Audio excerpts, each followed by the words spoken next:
How to track order on AliExpress. Tracking your AliExpress order is quick and easy. Here is a step-by-step guide to check the delivery status of your order. So first of all you have to do is open the AliExpress app on your mobile device and make sure that you are signed into your AliExpress account. Once there, tap on the account icon at the bottom right corner of your screen and navigate to the account section.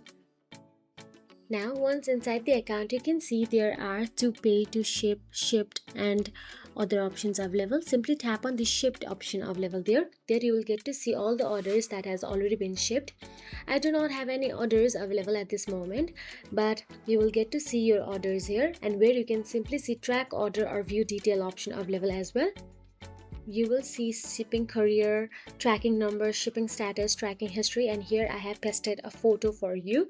This is how it will view like, and that is it. If you found this video helpful, please like, share and subscribe our channel, and thank you so much for watching.